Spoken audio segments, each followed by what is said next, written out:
नमस्कार दोस्तों, स्वागत है आप सभी का आपके अपने इस YouTube चैनल पर। दोस्तों, ज्योग्राफी की क्लास लगातार जारी है और कक्षा 7 के पाठ्यक्रम में आज चौथे चैप्टर पे हम पढ़ेंगे वायु के बारे में। आप सभी से निवेदन करते हैं कि कृपया करके आप हमारे इस चैनल को सब्सक्राइब करें, सभी लोगों तक शेयर करें ताकि एनसीईआरटी का यह ज्ञान सभी लोगों को मिल सके। आइए शुरू करते हैं हम इस चैप्टर को, भूगोल के एनसीईआरटी के अध्याय को। हमारी पृथ्वी चारों ओर से वायु की घनी चादर से घिरी हुई है, जिसे वायुमंडल कहते हैं। वायुमंडल किसे कहते हैं? जो वायु से हमारी पृथ्वी चारों तरफ से घिरी हुई है उसे वायुमंडल कहते हैं। पृथ्वी पर सभी जीव जीवित रहने के लिए वायुमंडल पर निर्भर है। ये हमें सांस लेने के लिए वायु प्रदान करता है एवं सूर्य की किरणों के हानिकारक प्रभाव से हमारी क्या करता है? रक्षा करता है। यदि सुरक्षा की यह चादर ना हो तो हम दिन के समय सूर्य की गर्मी से तप्त होकर जल सकते हैं और रात के समय ठंड से जम सकते हैं। अतः यह वह वायु राशि है जिसने पृथ्वी के तापमान को रहने योग्य बनाया है। वायुमंडल के संघटक, आइए जानते हैं वायुमंडल के संघटक। ये बहुत इंपॉर्टेंट है आपको रोजमर्रा की जिंदगी में या फिर आपके नॉर्मल वार्तालाप में हवा जो आप सांस लेते हैं इस बारे में हर कभी लोग पूछ लेते हैं। ऑक्सीजन कितनी है, नाइट्रोजन कितनी है, कार्बन डाइऑक्साइड आप लेते हो ये वायुमंडल में कितनी है। तो इनके बारे में जानकारी मोस्टली हमारे को क्या होनी चाहिए? कंठस्थ होनी चाहिए। और इसी क्रम को हम आज आपके सामने लेकर आए हैं, तो इसे आज और आखिरी बार समझ लो कि ये हमेशा याद रहे। क्या आप जानते हैं कि जिस वायु का उपयोग हम सांस लेने के लिए करते हैं वास्तव में वह अनेक गैसों का मिश्रण होती है। नाइट्रोजन तथा ऑक्सीजन ऐसी दो गैसें हैं जिनसे वायुमंडल का बड़ा भाग बना है। किस किस से? नाइट्रोजन और ऑक्सीजन से वायुमंडल का बहुत बड़ा भाग बना हुआ है। Carbon dioxide, helium, ozone, argon, hydrogen कम मात्रा में पाई जाती हैं। और इन गैसों के अलावा धूल के छोटे छोटे कण भी हवा में मौजूद होते हैं। यह वृत्तारेख जो आपको दिखाया जा रहा है इसमें वायु के विभिन्न संगठनों के प्रतिशत को दर्शाया गया है। चलिए इसे देखते हैं इसको। देखिए ये पूरा अगर 100 मान लिया जाए, है ना, इस चक्र को क्या 100% मान लिया जाए, तब इस स्थिति में 78% जो है क्या है? अगर इसे क्या मान लिया जाए 100%, इस पूरे गोले को 100% मान लिया जाए, तब वायुमंडल का 78% किसके पास है? नाइट्रोजन, जिसे N2 से व्यक्त करते हैं। इसके बाद हमारे पास क्या है? Oxygen 21%, O2। ऑक्सीजन और नाइट्रोजन मिलकर ही बहुत बड़े भाग को क्या कर देते हैं? कंप्लीट कर देते हैं। तो अब इसके बाद जो बचा हुआ सेक्शन है, अन्य गैसें 0.04%, आर्गन 0.93%, इसके अलावा देखो कार्बन डाइऑक्साइड है ना 0.03%। तो ये जो प्रतिशत का क्रम है इनको आपको क्या करना पड़ेगा? याद करना पड़ेगा। तो इस तरीके से क्या होगा, आपको ये हमेशा कंठस्थ रहेगा और आपको इसकी दिक्कत नहीं होगी कि कोई अगर पूछता है तो बताइए नाइट्रोजन कितने परसेंट है, तो हमें फट से बताना है। क्या बताना है? 78%। अगर कोई पूछता है बताओ ऑक्सीजन कितने परसेंट है अपने वायुमंडल में, तो जल्दी से बोलिएगा 21% यानी 21%। Carbon dioxide 0.03%। ऑर्गन और अन्य गैसें जो है वो बहुत कम है, 0.93 और 0.04%। तो ये जो है वो बहुत कम पूछते हैं, लेकिन आपके पॉइंट ऑफ व्यू से आपको अभी ये याद करना है, तो आप इसे याद रख लीजिएगा। चलिए आगे बढ़ते हैं। नाइट्रोजन वायु में सर्वाधिक पाई जाने वाली गैस है। जब हम सांस लेते हैं तब फेफड़ों में कुछ और नाइट्रोजन भी ले जाते हैं और फिर उसे बाहर निकाल देते हैं। परंतु पौधों को अपने जीवन के लिए नाइट्रोजन की क्या होती है? आवश्यकता होती है और वे सीधे वायु में नाइट्रोजन नहीं ले पाते। मृदा तथा कुछ पौधों की जड़ों में रहने वाले जीवाणु वायु से नाइट्रोजन लेकर इसके स्वरूप बदल देते हैं, जिससे पौधे इनका उपयोग कर पाते हैं। ऑक्सीजन वायु में प्रचुरता से मिलने वाली दूसरी गैस है। मनुष्य तथा पशु सांस लेने में वायु से ऑक्सीजन प्राप्त करते हैं। हरे पादप प्रकाश संश्लेषण द्वारा ऑक्सीजन उत्पन्न करते हैं। इस प्रकार वायु में ऑक्सीजन की मात्रा समान बनी रहती है। यदि हम वृक्ष काटते हैं तो यह क्या हो जाता है? संतुलन बिगड़ जाता है। कार्बन डाइऑक्साइड अन्य महत्वपूर्ण गैस है। हरे पादप अपने भोजन के रूप में कार्बन डाइऑक्साइड का प्रयोग करते हैं और ऑक्सीजन क्या कर देते हैं, वापस दे देते हैं। मनुष्य और पशु कार्बन डाइऑक्साइड बाहर निकालते हैं। मनुष्य तथा पशुओं द्वारा बाहर छोड़ी जाने वाली गैस वाली कार्बन डाइऑक्साइड की मात्रा पादपों द्वारा उपयोग प्रयोग की जाने वाली गैस के बराबर होती है, जिससे ये क्या होता है, संतुलन बना रहता है। परंतु ये संतुलन कोयला तथा खनिज तेल आदि ईंधनों के जलाने से क्या हो जाता है, गड़बड़ हो जाता है और ये वायुमंडल में प्रतिवर्ष करोड़ों टन कार्बन डाइऑक्साइड की बढ़ोतरी करते हैं। परिणाम स्वरूप कार्बन डाइऑक्साइड का बढ़ा हुआ आयतन पृथ्वी पर मौसम तथा जलवायु को क्या करता है, प्रभावित कर देता है।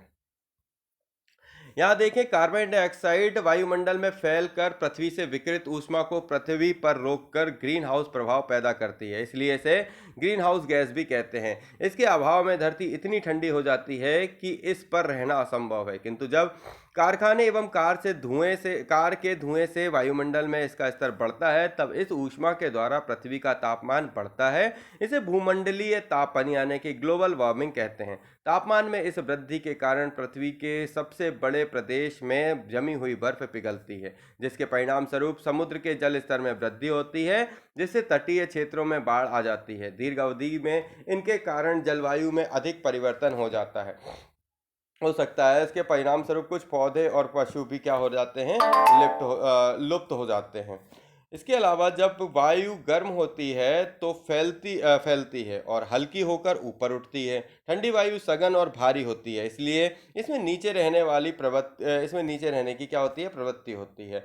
गर्म वायु के ऊपर उठने पर आसपास के क्षेत्र से ठंडी वायु रिक्त स्थान को भरने के लिए वहां आ जाती है और इस प्रकार वायु चक्र जो है वो चलता रहता है। चलिए आगे बढ़ते हैं।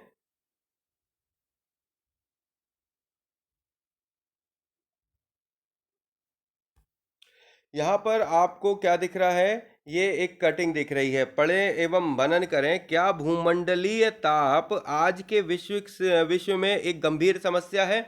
ग्लोबल वार्मिंग को लेकर आपके मन में क्या ख्याल हैं? इस चीज़ के लिए अगर यदि आप क्लास 7th के स्टूडेंट हैं तो आपकी मनोदशा में ये प्रश्न उठना वाजिब है, पर इसके बारे में आपके पास तथ्य होना थोड़ा सा मुश्किल है। पर इन तथ्यों के लिए अगर आप अपने टीचर या अपने पेरेंट्स से एक बार बात करेंगे या इंटरनेट पर अगर आप इसे चेक करेंगे, तब आपको नंबर ऑफ तथ्य जो है वो आपको मिल जाएंगे। तब आप देखेंगे कि किस प्रकार ग्लोबल वार्मिंग का इफेक्ट हमारे समाज में चल रहे बहुत से कारखानों, बहुत सी गाड़ियों, बहुत से विभिन्न प्रकार के क्रियाकलापों से धीरे धीरे कार्बन डाइऑक्साइड का स्तर बढ़ रहा है और इन बढ़ते हुए वायु प्रदूषण के चलते हमारे जो वायुमंडल का जो ओजोन लेयर है वो भी क्या हो रहा है, डैमेज हो रहा है। और इसके अलावा जो टेम्परेचर डिफरेंस आने के कारण ऋतुओं में जो परिवर्तन हो रहा है, उसमें जो असमानताएं आ रही हैं, ये सब ग्लोबल वार्मिंग का एक प्रकार का क्या है, उदाहरण है। इसके अलावा अगर देखें तो समय से पहले वर्षा का आना या फिर समय के बाद तक रुकना, ये कहीं ना कहीं ग्लोबल वार्मिंग को रिलेट करता है। पर तथ्यात्मक रूप से आप इन पर आंसर लें। तथ्यात्मक रूप से आंसर आपको जब मिलेंगे जब आप इसके लिए प्रयत्न करेंगे। क्वेश्चन सरल है पर तथ्यों को ढूंढना मुश्किल है। तथ्य अगर आप ढूंढेंगे तो आप उस पर एक क्या होंगे, बेहतर लेख लिख पाएंगे, बहुत अच्छे आंसर को लिख पाएंगे और अगर कहा जाए तो ज़रूरत की चीज़ों को आप अपने मन में मनन कर पाएंगे। चलिए आगे बढ़ते हैं। मैं सिर्फ आपको अभी एक रास्ता दिखा रहा हूँ, इन पर विस्तृत जो चर्चा होगी जब हम किसी अच्छे आर्टिकल या किसी अच्छी राइटर की बुक उठाएंगे तब हम इस पर ज़रूर चर्चा करेंगे। मतलब विद इन अ मंथ हम बहुत जल्दी ही और अच्छी चीज़ों को लेकर आने वाले हैं और इंतज़ार करिए और इस क्रम को कंप्लीट होने दीजिए। वायुमंडल की संरचना। हमारा वायुमंडल 5 परतों में विभाजित है जो पृथ्वी की सतह से आरंभ होती हैं। ये हैं क्षोभ मंडल, समताप मंडल, मध्य मंडल, वायुमंडल एवं बहिर्मंडल। इनको याद रखिएगा। अगर आप इस तरीके से क्रम में याद रखना चाहते हैं तो इस मैप पे देखिए, सबसे नीचे होता है क्षोभ मंडल। क्षोभ मंडल की सीमा माउंट एवरेस्ट के आसपास की, देखो जो माउंट एवरेस्ट की सीमा है उसके थोड़ा सा ऊपर अगर देख ले तो ये क्या बना दिया है, क्षोभ मंडल। उसके बाद क्षोभ मंडल से समताप मंडल के बीच का स्थान जहां क्या होते हैं, हवाई जहाज उड़ते हैं और ये जो लेयर है यहाँ पर ओजोन लेयर है। समताप मंडल के बाद आता है मध्य मंडल, मध्य मंडल के बाद आता है वायुमंडल और फिर बहिर्मंडल। तो ये जो क्रम है इसको आपको क्या करना पड़ेगा, याद करना पड़ेगा। तो शुरू करता हूं, सबसे नीचे जमीन से बढ़ते हैं। क्षोभ मंडल, समताप मंडल, मध्य मंडल, बाह्य मंडल, बहिर्मंडल। क्षोभ मंडल, यह परत वायुमंडल की सबसे महत्वपूर्ण परत है। अभी कह रहे हैं हम कि ये सबसे नीचे का क्या है, क्षेत्र है, सबसे इंपॉर्टेंट है। यहीं पर ही ऋतुओं का परिवर्तन होता है, यहीं पर ही वर्षा का जो बादल हैं उड़ते हैं, सब कुछ होता है। तो सुनिएगा ये कहाँ से कहाँ तक कैसा है। यह परत वायुमंडल की सबसे महत्वपूर्ण परत है। इसकी औसत ऊंचाई 13 किलोमीटर है। मतलब अगर जमीन से इसकी क्षेत्र की दूरी देखी जाए तो ये क्या है, 13 किलोमीटर की दूरी है। और इस क्षेत्र को क्या बोलते हैं, जमीन से 13 किलोमीटर तक की ऊंचाई के क्षेत्र को क्या बोलते हैं, क्षोभ मंडल। क्या बोलते हैं, क्षोभ मंडल। ठीक है भाई, आगे बढ़ते हैं। हम इसी मंडल में मौजूद वायु में सांस लेते हैं। मौसम की लगभग सभी घटनाएं जैसे वर्षा, कोहरा और ओला वर्षण इसी परत में होता है। इसके बाद आते हैं समताप मंडल। समताप मंडल क्षोभ मंडल के ऊपर का भाग समताप मंडल कहलाता है और लगभग 50 किलोमीटर की ऊंचाई तक फैला होता है। तो जो क्षोभ मंडल है, क्षोभ मंडल यहाँ से यहाँ तक क्या था, 13 किलोमीटर था। फिर उसके बाद का क्षेत्र जो है ये कितना होता है, क्षोभ मंडल के ऊपर का भाग समताप मंडल कहलाता है और यह लगभग 50 किलोमीटर की ऊंचाई तक क्या है, फैला हुआ है। तो ये कितना फैला हुआ है, 50 किलोमीटर तक की ऊंचाई तक फैला हुआ है। इसके फलस्वरूप यहाँ की परिस्थितियां हवाई जहाज उड़ाने के लिए आदर्श होती हैं। समताप मंडल की एक महत्वपूर्ण विशेषता यह है कि इसमें ओजोन गैस की परत होती है। यह परत सूर्य से आने वाली हानिकारक गैसों से हमारी क्या करती है, रक्षा करती है। मध्य मंडल, यह वायुमंडल की तीसरी परत है। इसमें समताप मंडल के ठीक ऊपर है और यह लगभग 80 किलोमीटर ऊंची है। तो सबसे पहले कितनी थी, 13, उसके बाद आ गए तो 50, 50, क्षोभ मंडल, समताप मंडल। अब आते हैं मध्य मंडल पे। मध्य मंडल की कितनी है, 80 किलोमीटर है ना। तो इसकी ऊंचाई कितनी है, 80 किलोमीटर। अंतरिक्ष में प्रवेश करने वाला उल्का पिंड इस परत पे आने पर जल जाता है। अंतरिक्ष में क्या होता है, अंतरिक्ष में प्रवेश करने वाला उल्का पिंड इस परत में आने पर क्या हो जाता है, बर्न हो जाता है, जल जाता है। इसके बाद आता है वायुमंडल। वायुमंडल बाह्य वायुमंडल से में बढ़ती ऊंचाई के साथ तापमान अधिक तीव्रता से बढ़ता है ना। आयन मंडल इस परत का एक भाग है। यह 80 से 400 किलोमीटर तक फैला है। रेडियो संचार के लिए इस परत का उपयोग होता है। वास्तव में पृथ्वी से प्रसारित रेडियो तरंगें इस परत पर द्वारा पुनः पृथ्वी पर परावर्तित होती हैं। वायुमंडल होता है। वायुमंडल के बाद आता है बहिर्मंडल। बहिर्मंडल जो है वो वायुमंडल की सबसे ऊपरी परत को बहिर्मंडल के नाम से जाना जाता है। यह वायु की पतली परत होती है। हल्की गैसें जैसे हीलियम एवं हाइड्रोजन यहीं से अंतरिक्ष में तैरती रहती हैं। मौसम एवं जलवायु, इसके अलावा पहले जो अपना छूट गया है उसको अपन देखें क्या। हाँ, इधर पे अपने सब चीजें कंप्लीट हैं, आगे बढ़ते हैं अपन।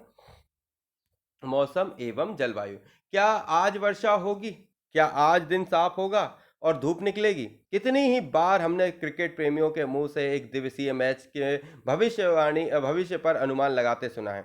यदि हम कल्पना करें कि हमारा शरीर एक रेडियो है और मस्तिष्क उसका स्पीकर, तो मौसम वह है जो इसके नियंत्रण बटनों को छेड़छाड़ करता रहता है। मौसम वायुमंडल की प्रत्येक घंटे तथा दिन प्रतिदिन की स्थितियां होती हैं। आर्द्र एवं गर्म मौसम किसी को भी चिड़चिड़ा बना सकता है। अच्छा हवादार मौसम हमें आनंद देता है और हम घूमने की योजना भी बना सकते हैं। मौसम नाटकीय रूप में दिन प्रतिदिन बदलता है, किंतु दीर्घ काल में किसी स्थान का औसत मौसम उस स्थान की जलवायु बताता है। क्या अब आप समझ गए कि हम मौसम को दैनिक पूर्वानुमान क्यों कहते हैं। तापमान, आइए जानते हैं तापमान। इससे पहले देखते हैं, आओ कुछ करके सीखें। स्थानीय समाचार पत्र में 10 दिन की मौसम रिपोर्ट लिखें और मौसम में बदलाव आने का अवलोकन करें। देखो आप ये चीज़ अपने मोबाइल में भी देख सकते हो। उसमें क्या होता है, दिया रहता है। अगर आप देखें तो उसमें जो मौसम की डिटेल है वो आने वाले 10 दिन और पूर्व के 10 दिनों की आपको देखने मिल जाएगी। तो आप इसको समझ सकते हैं कि किस तरीके से पूर्वानुमान लगाए जाते हैं। क्या आप जानते हो, यह जानकर आपको आश्चर्य होगा कि पृथ्वी सूर्य की ऊर्जा के दो 20 करोड़ भाग का केवल एक भाग, मतलब 2 अरबवा ही प्राप्त करती है। गजब, अच्छा नॉलेज है। चलिए तापमान, आप प्रतिदिन जिस तापमान का अनुभव करते हैं वह वायुमंडल का तापमान होता है। वायु में मौजूद ताप एवं शीतलता के परिणाम को क्या कहते हैं? तापमान कहते हैं। मतलब आप प्रतिदिन जिस तापमान का अनुभव करते हैं, जो टेम्परेचर आपको क्या करता है, फील होता है, वायुमंडल का तापमान होता है। वायु में मौजूदा ताप एवं शीतलता के परिणाम को क्या कहते हैं? तापमान। वायुमंडल का तापमान केवल दिन और रात में ही नहीं बदलता, बल्कि ऋतुओं के अनुसार भी बदलता है। शीत ऋतु की अपेक्षा ग्रीष्म ऋतु ज्यादा गर्म होती है। आपतन एक महत्वपूर्ण कारक है जो तापमान के वितरण को प्रभावित करता है। सूर्य से आने वाली वह ऊर्जा जिसे पृथ्वी रोक लेती है, आपतन कहलाती है। मतलब आपतन एक महत्वपूर्ण कारक है जो तापमान के वितरण को प्रभावित करता है। सूर्य से आने वाली वह ऊर्जा जिसे पृथ्वी रोक लेती है, आपतन कहलाती है। आपतन सूर्यातप की मात्रा भूमध्य रेखा से ध्रुवों की ओर घटती है, इसलिए तापमान उसी प्रकार घटता जाता है। क्या अब आप समझ गए होंगे कि ध्रुव बर्फ से क्यों ढके हुए हैं? जो ध्रुव प्रदेश हैं वो बर्फ से क्यों ढके हुए हैं? क्योंकि क्या होता है, अपन ने देखो पढ़ा था कि ये पृथ्वी जो है, इस पर ये जो प्लेस हैं, ये कौन से हैं? विषुवत रेखा है ना, 23.5 पे कर्क रेखा और मकर रेखा, इन्हीं के बीच में जो है वो सन क्या होता है और मूवमेंट करता है। तो इस हिस्से पे क्या होती है, जो गर्मी होती है वो बाकी पृथ्वी के हिस्से से सबसे ज्यादा होती है। अब जैसे पृथ्वी के इन हिस्सों को छोड़कर इसके ध्रुवीय प्रदेशों की तरफ जाएं, तो इससे ऊपर के हिस्से पे जैसे जैसे बढ़ेंगे वैसे वैसे क्या होगा, ठंड बढ़ेगी, और इससे नीचे की तरफ जाएंगे तो ठंड बढ़ेगी। तो ठंड इतनी बढ़ जाती है कि ऊपर के ध्रुवीय प्रदेश क्या हो जाते हैं, बर्फ से ढक जाते हैं। नीचे भी वही हाल होता है, बर्फ से क्या हो जाते हैं, तो उत्तरी ध्रुव और दक्षिणी ध्रुव क्या है, पूरे बर्फ से ढके हुए होते हैं। इसको क्या बोलते हैं, आर्कटिक और अंटार्कटिक, है ना। तो ये दोनों जो ये दो क्या है, बर्फ से ढके हुए हैं। यदि पृथ्वी का तापमान अत्यधिक बढ़ जाता है तो यह इतनी गर्म हो जाएगी कि यहाँ कुछ फसलें नहीं उग सकेंगी। गांव की अपेक्षा नगरों का तापमान बहुत अधिक होगा। दिन के समय में एसाफेल्ट से बनी सड़कें और धातु और कंक्रीट से बनी भवन गर्म हो जाएंगे। रात के समय यह ऊष्मा मुक्त हो जाए यह ऊष्मा मुक्त हो जाती हैं। नगर के भीड़ वाले ऊंचे भवन गर्म वायु को रोक लेते हैं, जिससे नगरों का तापमान क्या हो जाता है, बढ़ जाता है। वायुदाब, यह जानकर आपको आश्चर्य होगा कि वायु हमारे शरीर पर उच्च दाब के साथ बल लगाती है। क्या लगाती है? वायु हमारे शरीर पर उच्च दाब के साथ बल लगाती है, किंतु हम इसका अनुभव नहीं करते। यह इसलिए होता है क्योंकि वायु का दाब हमारे ऊपर सभी दिशाओं से लगता है और हमारा शरीर विपरीत बल लगाता है। पृथ्वी की सतह पर वायु के भार द्वारा लगाया गया दाब वायु दाब कहलाता है। मतलब पृथ्वी की सतह पर वायु के भार द्वारा लगाया गया दाब क्या कहलाता है, वायु दाब कहलाता है। वायुमंडल के ऊपर की ओर जाने पर दाब तेजी से गिरने लगता है। मतलब जैसे जैसे आप ऊपर की तरफ जाएंगे, है ना, वहां पे दाब क्या होगा, प्रेशर तेजी से गिरने लगेगा। तो जैसे प्रेशर डाउन होगा तो वहां पे क्या होगा, समुद्री स्तर पर वायु दाब सर्वाधिक होता है। क्या होता है, सर्वाधिक होता है। और ऊंचाई पर जाने पर यह क्या हो जाता है, घटता है। वायु दाब का क्षैतिज विवरण किसी स्थान पर उपस्थित वायु के ताप द्वारा प्रभावित होता है। अधिक तापमान वाले क्षेत्रों में वायु गर्म होकर ऊपर उठती है और यह निम्न दाब का क्षेत्र बनाती है। निम्न दाब वायु बादल युक्त आकाश एवं नम मौसम के साथ जुड़ा होता है। कम तापमान वाले क्षेत्रों की वायु ठंडी हो जाती है, इसलिए फलस्वरूप यह भारी होती है। भारी वायु निमज्जित होकर उच्च दाब क्षेत्र बनाती है। उच्च दाब के कारण स्पष्ट एवं स्वच्छ आकाश होता है। वायु सदैव उच्च दाब क्षेत्र से निम्न दाब क्षेत्र की ओर गमन करती है। आइए जानते हैं पवनों के बारे में। इससे पहले इस हिस्से को पढ़ लेते हैं। तापमान को मापने का मानक इकाई डिग्री सेल्सियस होता है। इसका आविष्कार एंडर्स सेल्सियस ने किया था। सेल्सियस पैमाने पर जल 0 डिग्री सेंटीग्रेड पर जमता है और 100 डिग्री सेल्सियस पर उबलता है। क्या आप जानते हैं, ये चांद पर वायु नहीं है, अतएव वहां वायु दाब भी नहीं है। अंतरिक्ष यात्री जब चांद पर जाते हैं तो वे विशेष रूप से सुरक्षित हवा से भरी हुई अंतरिक्ष पोशाक पहनते हैं। यदि वे इस अंतरिक्ष पोशाक को न पहने तो अंतरिक्ष यात्रियों के शरीर द्वारा विपरीत बल लगाने के कारण उनकी रक्त शिराएं फट सकती हैं, जिससे अंतरिक्ष यात्री रक्त स्रावित हो सकते हैं। इसके बाद पवन का नाम उनके आने की दिशा के आधार पर निर्धारित होता है। उदाहरण के लिए पश्चिम से आने वाली पवनों को पछुआ पवने कहते हैं। पश्चिम पछुआ, है ना, ठीक है। तो पश्चिम से आने वाली पवनों को क्या कहते हैं? पछुआ पवने कहते हैं। चलिए अब अपन पवनों को ही पढ़ने वाले हैं, तो सुनते हैं पवन के बारे में। उच्च दाब क्षेत्र से निम्न दाब क्षेत्र की ओर वायु की गति को पवन कहते हैं। मतलब हाई प्रेशर से लो प्रेशर की ओर जब वायु एयर जो है मूवमेंट करती है तो उसको क्या कहते हैं? पवन कहते हैं, या फिर एयर का प्रेशर कहते हैं, एयर फ्लो कहते हैं। उच्च दाब क्षेत्र से निम्न दाब क्षेत्र की ओर वायु की गति को पवन कहते हैं। आप पवन को काम करते देख सकते हैं जब सड़क पर गिरी पत्तियों को जब यह सड़क पर गिरी हुई पत्तियों को उड़ाती है, अथवा तूफान के समय पेड़ों को उखाड़ देती है। कभी कभी जब पवनें धीरे बहती हैं तो आप इसे महीन धूल या धुएं को उड़ाते देख सकते हैं। कभी कभी पवन इतनी तेज होती हैं कि इससे विपरीत दिशा में चलना कठिन हो सकता है। आपने अवश्य अनुभव किया होगा कि तेज पवन में छाता लेकर चलना आसान नहीं है। 3 अन्य कारण सोचिए जब तेज पवन के कारण आपके लिए समस्या उत्पन्न हुई हो। पवन को मुख्यतः 3 प्रकार में विभाजित किया जा सकता है। आइए देखते हैं। पहला, स्थानीय पवने। व्यापारिक पश्चिमी एवं पूर्वी पवने स्थानीय पवने हैं। कौन सी? व्यापारिक पश्चिमी एवं पश्चिमी एवं पूर्वी पवने स्थानीय पवने। ये वर्ष भर लगातार निश्चित दिशा में चलती हैं। तो स्थायी पवने कौन सी होती हैं? जो व्यापारिक पश्चिमी एवं पूर्वी पवने होती हैं, स्थायी पवने होती हैं, ये वर्ष भर लगातार चलती हैं, इसलिए इनको क्या बोलते हैं? व्यापारिक पवने बोलते हैं, क्योंकि इनका काम व्यापार के काम में लिया जाता है। वो वर्ष भर एक ही दिशा में, निश्चित दिशा में चलती रहती हैं। मौसमी पवनें, ये पवनें विभिन्न ऋतुओं में अपनी दिशा बदलती रहती हैं। उदाहरण के लिए भारत में मानसूनी पवनें जो है वो उत्तर पर जो है, जैसे अपन देखते हैं कि ये क्या होता है, दक्षिण पश्चिम का जो मानसून जब आता है तो ये कहाँ से किस तरीके से बहती हैं, तो ये मौसमी पवनें होती हैं। स्थानीय पवनें, ये पवनें किसी छोटे क्षेत्र में वर्ष या दिन के किसी विशेष समय में चलती हैं। उदाहरण के लिए स्थल एवं समुद्री समीर। क्या आपको भारत के उत्तरी क्षेत्र की गर्म एवं शुष्क स्थानीय पवन याद है? इसे लू कहते हैं। क्या कहते हैं? लू। तो यहाँ पर आप देख सकते हैं मुख्य वायुदाब पेटियों में आप इधर पे गौर करें तो देखो, भूमध्य रेखा जो होती है, इस भूमध्य रेखा पर, ये भूमध्य रेखा पर यहाँ से जब टेम्परेचर हाई होता है तो इधर पे क्या होता है, ये हवाएं ऊपर की तरफ उठती हैं और इनकी जगह को यहाँ से जो है गर्म ठंडी हवाएं स्थान लेती हैं। सेम ये यहाँ से जब इधर की ओर जाती हैं तो ठंडी हवाएं इन हिस्से को पूरा करती हैं। तो जब हवाएं, मतलब जब पवनें उत्तर की ओर गति करती है, तब उत्तर की पवनें ऊपर से उनको ठंडी करने की आती हैं। तो ये उत्तरी ध्रुव की जो हवाएं हैं उनको क्या करते हैं? उत्तर पूर्वी हवाएं कहते हैं। देखो यहाँ पे लिखा है, अब बताते हैं। उत्तर पूर्वी व्यापारिक पवनें लिखा है। जब उत्तर की ओर हवाएं ऊपर की तरफ उठती हैं तो इनको ठंडा करती हैं। कौन सी? ये वाली। तो ये जो हवाएं चलती हैं उत्तर पूर्वी व्यापारिक पवनें कहलाती हैं और ये वर्ष भर चलती रहती हैं।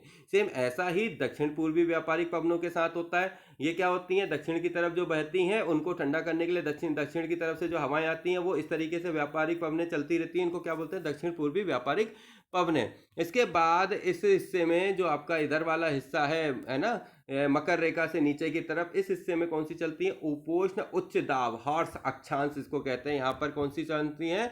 सनातन पछुआ पवनें, उपोष्ण उच्च दाब होने के कारण। और इधर ऊपर की तरफ चले तो इस हिस्से पे भी उपोष्ण उच्च दाब हॉर्स अक्षांश, इस पे क्या चलती हैं? सनातन पछुआ पवनें। इसके ऊपर ध्रुवीय पूर्वी पवनें, नीचे ध्रुवीय पूर्वी पवनें जो है वो चलती रहती हैं। तो हमारा बेसिक उद्देश्य था इसकी प्रमुख वायुदाब पेटियों को जानना। चलिए आगे बढ़ते हैं। हाँ, चक्रवात प्राकृतिक आवेश। भारत के पूर्वी समुद्री तट पर स्थित उड़ीसा में बंगाल की खाड़ी से उठने वाले चक्रवातों का खतरा बना रहता है। 17-18 अक्टूबर सन 1999 को राज्य में 5 जिलों में चक्रवात आया। 29 अक्टूबर सन 1999 को एक अन्य महाचक्रवात आया जिससे राज्य के एक बड़े भाग में तबाही मचाई। मुख्यतः पवन का वेग, वर्षा तथा ज्वारीय प्रोत्कर्ष से हानि हुई। 260 किलोमीटर प्रति घंटे तक के वेग से चली वेग वाली पवनें 36 घंटे से भी ज़्यादा समय तक चलती रहीं। तीव्र वेग वाली इस पवन ने पेड़ों को उखाड़ दिया, कच्चे घरों को नष्ट कर दिया, अनेक औद्योगिक भवनों तथा अन्य घरों की छत भी उड़ गई। विद्युत आपूर्ति और टेलीफोन लाइनें पूरी तरह से कट गईं। चक्रवात के फलस्वरूप लगातार 3 दिनों तक भारी वर्षा होती रही और इस वर्षा के कारण उड़ीसा की मुख्य नदियों में बाढ़ आ गई। चक्रवाती पवनों के कारण उठी ज्वारीय तरंगें स्थल पर 20 किलोमीटर तक आ गईं और फलस्वरूप तटीय क्षेत्रों में भयंकर तबाही हुई। अचानक 7 से 10 मीटर ऊंची ज्वारीय तरंगें आ गईं, जिससे कारण तैयार खड़ी धान की फसल पूरी तरह नष्ट हो गई। दोस्तों, ये चक्रवात द्वारा विनाश का एक मंजर जो आप सामने देख रहे हैं, ये उड़ीसा में हुआ था। भारत के पूर्वीय समुद्री तट उड़ीसा में बंगाल की खाड़ी से उठने वाले चक्रवात के कारण हुआ था। और ये कब हुआ था? 17-18 अक्टूबर सन 1999 और साथ ही 29 अक्टूबर सन 1999 को ये महाचक्रवात आया था, जिसके कारण ये पूरा जो हाहाकार मचा था। और इसके बारे में अगर आपको जानकारी हो तो आप देख सकते हो, और इनके जो वीडियोस हैं अगर आप इनकी डेट डाल के देखना चाहो तो आप देख सकते हो, यूट्यूब पर मिल जाएगा। आगे बढ़ते हैं इसी क्रम में। 25 अक्टूबर सन 1999 को पूर्वी पोर्ट ब्लेयर के निकट थाईलैंड की खाड़ी में अवदाब के कारण यह चक्रवात उत्पन्न हुआ और यह धीरे धीरे उत्तर पश्चिम दिशा में बढ़ा। गहन होकर इसने महाचक्रवात का रूप धारण कर लिया और 29 अक्टूबर को सुबह 10:30 बजे उड़ीसा में इरेसामा का एवं बालीगुड़ा के बीच के क्षेत्रों को प्रभावित किया। इस महाचक्रवात ने भुवनेश्वर, कटक और 28 तटीय नगरों सहित उड़ीसा के पूरे तट को बर्बाद कर दिया। इसमें लगभग 130 लाख लोग प्रभावित हुए। बहुत बड़ी संख्या में पशुओं की मौत हो गई। धान, सब्जियों एवं फलों की खड़ी फसलों का भारी नुकसान हुआ। ज्वारीय प्रोत्कर्ष से उत्पन्न हुई लवणता के कारण कृषि योग्य विशाल भूक्षेत्र अनुपजाऊ हो गए। सागवान एवं बांस के बागान वाले विशाल भूक्षेत्र नष्ट हो गए। पारादीप एवं कोणार्क के बीच स्थित मैंग्रोव के जंगल लुप्त हो गए। बहुत भारी नुकसान हुआ था इस चीज़ में। जो जब कभी भी ऐसी बड़ी आपदाएं आती हैं दोस्तों, ये बहुत ज़्यादा जन और मान की हानि करती हैं और इनसे बहुत ज़्यादा नुकसान होता है। इसीलिए आपदा से निपटने के लिए बहुत ज़रूरी है पूर्व से इन बातों का अगर आपको अंदेशा है तो इनसे बचने के जितने भरसक प्रयत्न हो सकें निकलना और बचना जरूरी है। आर्द्रता। जब जल पृथ्वी एवं विभिन्न जलाशयों से वाष्पित होता है तो यह जल वाष्प बन जाता है ना। मतलब जब जल जो है पृथ्वी एवं विभिन्न जलाशयों से क्या होता है, वाष्पित होता है, टंडन से वाष्पित होता है तो ये क्या हो जाता है, जल वाष्प बन जाता है। वायु में किसी भी समय जल वाष्प की मात्रा को अपन आर्द्रता कहते हैं, ह्यूमिडिटी कहते हैं। जब वायु में जल वाष्प की मात्रा अत्यधिक होती है तो उसे हम आर्द्र दिन कहते हैं। मतलब जब कभी जल वाष्प की मात्रा अधिक होती है, आपने देखा होगा कभी कभी जो बहुत ज़्यादा चिपचिपा सा मौसम लगता है उसे ह्यूमिडिटी वाला जो एरिया मतलब दिन रहता है वो आर्द्र दिन होता है। हमारी बॉडी में पूरा चिपचिपा जैसा महसूस होता है। गर्मियों के समय अगर थोड़ा सा पानी गिर जाए तो ऐसा अक्सर से आपको मिलेगा देखने। जैसे जैसे वायु गर्म होती जाती है उसकी जलवाष्प धारण करने की क्षमता बढ़ती जाती है और इस प्रकार यह और अधिक आर्द्र हो जाती है। आर्द्र दिनों में कपड़े सूखने में काफ़ी समय लगता है एवं हमारे शरीर से पसीना आसानी से नहीं सूखता और हम असहज महसूस करते हैं। जब जलवाष्प ऊपर उठता है तो यह ठंडा होना शुरू हो जाता है और जलवाष्प संघनित होकर ठंडा होकर जल की बूंद बनाते हैं। बादल इन्हीं जल बूंदों का ही एक समूह है। जब जल की ये बूंदें इतनी भारी हो जाती हैं कि वायु में तैर न सकें तब ये वर्षण के रूप में नीचे आ जाती हैं। आकाश में उड़ते हुए जेट हवाई जहाज अपने पीछे सफ़ेद पथ चिन्हित छोड़ते हैं। इनके इंजनों से निकली नमी संघनित हो जाती है। वायु के गतिमान ना रहने की स्थिति में यह संघनित नमी कुछ देर तक पथ के रूप में दिखाई देती है।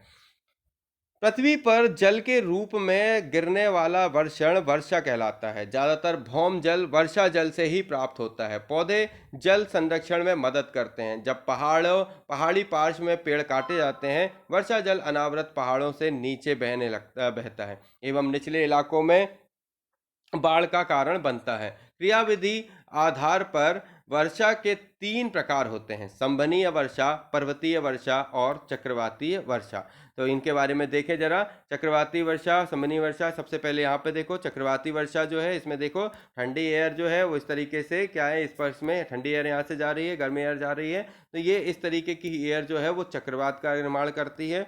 आर्द्र वायु जो पर्वतीय वर्षा है उसमें क्या होती है, जो पर्वत होते हैं उन पर हवा जो है आर्द्र वायु जब इधर पे पड़ती है तो ये ऊपर की तरफ उठती है, और ऊपर उठने पर क्या हो जाती है, ये एकदम ठंडी होती है, और ठंडी होने के बाद ये यहाँ पे बादल बनाकर नीचे की तरफ क्या होती है, गिरने लगती है। ये आर्द्र पर्वतीय वर्षा होती है। इसके बाद होती है संवहनीय वर्षा। संवहनीय वर्षा गर्म वायु जब ऊपर उठती है और ऊपर तेजी से उठने के बाद क्या होती है, सडन ठंडी होती है, तो इस स्थिति में क्या होती है, संवहनीय वर्षा होती है। आइए इसको मैं अब आपको पढ़ाता हूँ।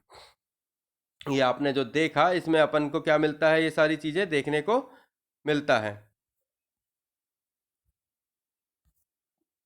ठीक है, अब अपन ऐसे संवहनीय वर्षा, पर्वतीय वर्षा और चक्रवाती वर्षा। पौधों तथा जीव जंतुओं के जीवित रहने के लिए वर्षा बहुत महत्वपूर्ण है। इससे धरातल को ताजा जल प्रदान होता है। यदि वर्षा कम हो तो जल की कमी तथा सूखा हो जाता है। इसके विपरीत अगर वर्षा अधिक हो तो क्या आ जाती है, बाढ़ आ जाती है। वर्षण के दूसरे रूप हिम सहित वृष्टि तथा ओला होते हैं। क्या आप जानते हैं वर्षण के दूसरे रूप को वृष्टि या ओला बोलते हैं। तो दोस्तों ये जो चैप्टर था हमने इसमें बहुत सारी चीज़ों का अनुसरण किया, बहुत अच्छी बात हमने जानी। हमने उस घटना के बारे में भी जाना जो उड़ीसा में घटी थी। ये सभी पूरा वायुमंडल के क्षेत्र से जुड़ा हुआ चैप्टर था, और यहाँ जियोग्राफी का एक और चैप्टर हमने कंप्लीट किया। एनसीईआरटी का तारतम्य लगातार जारी है। हम आपसे निवेदन करते हैं कि कृपया हमारे इस चैनल को शेयर करें, सब्सक्राइब करें, लाइक करें, कमेंट करें, और बहुत सारे लोगों तक इस बात को पहुंचाएं कि ये क्रम आपके साथ जुड़े और आगे बढ़ने में मददगार हो। तो दोस्तों जब तक हमारे पास कुछ खास नया नहीं है, हमें दीजिए इजाजत। जय हिंद, जय भारत। थैंक यू दोस्तों।